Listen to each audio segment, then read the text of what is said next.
चलिए शुरुआत करते हैं आज के मुख्य खबर के साथ। एक मत केंद्र पर होंगे 1200 मतदाता। बिहार विधानसभा चुनाव से होगा अमल। अभी 1500 है वोटर की अधिकतम संख्या।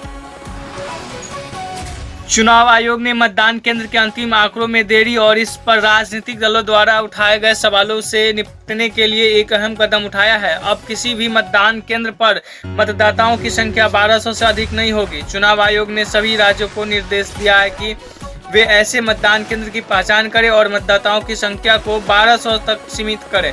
आयोग का मानना है कि इससे मतदान केंद्र प्रक्रिया समय पर पूरी होगी और आंकड़े भी समय पर उपलब्ध होंगे। चुनाव आयोग के उच्च स्तर सूत्रों के अनुसार आगामी बिहार विधानसभा चुनाव में इस निर्णय को सख्ती से लागू किया जाएगा। इसका उद्देश्य चुनाव के दौरान मतदान केंद्र प्रतिशत के आंकड़ों को लेकर किसी भी प्रकार के संदेह को सामना और समाप्त होगा। वर्तमान में देश में कई ऐसे मतदान केंद्र हैं जहां मतदाताओं की संख्या 1500 है या उससे अधिक है, जिससे समय पर मतदान पूरा नहीं हो पाता है। समय समाप्त होने के बाद भी इन केंद्रों पर लंबी कतारें लगी रहती है। आयोग की इस पहल से यह समस्या समाप्त होगी और मतदाताओं को लंबी लाइनों में नहीं लगना पड़ेगा। देश में वर्तमान में 10.5 लाख से अधिक मतदान केंद्र हैं। आयोग की इस पहल के बाद मतदान केंद्र की संख्या में वृद्धि की संभावना है। हाल ही में सभी राज्य के मुख्य निर्वाचन अधिकारियों के सम्मेलन में राजनीतिक दलों द्वारा उठाए गए सवालों पर विस्तृत चर्चा की गई है। इस दौरान राज्य ने बताया कि मतदान केंद्र पर मतदाताओं की अधिक संख्या के कारण यह समस्या उत्पन्न होती है।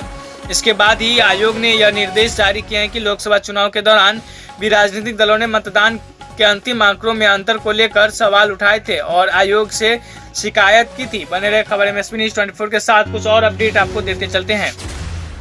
10,50,000 से अधिक मतदान केंद्र हैं देश में। अभी भी मतदान के अंतिम आंकड़ों में देरी से निपटने को चुनाव आयोग ने बनाई व्यवस्था। इसे मतदान प्रक्रिया समय पर पूरी होगी और आंकड़े भी समय पर उपलब्ध होंगी।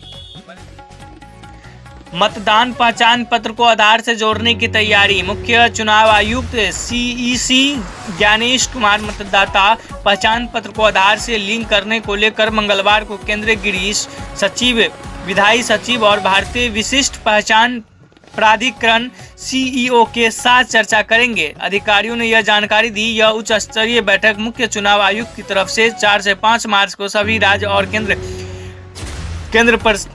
शासित प्रदेशों के मुख्य निर्वाचन अधिकारियों को दिए गए निर्देशों के बाद होने जा रही है, जिसे उन्होंने कहा था कि मतदाता सूची को आधार से जोड़ने के लिए सभी प्रयास किए जाने चाहिए।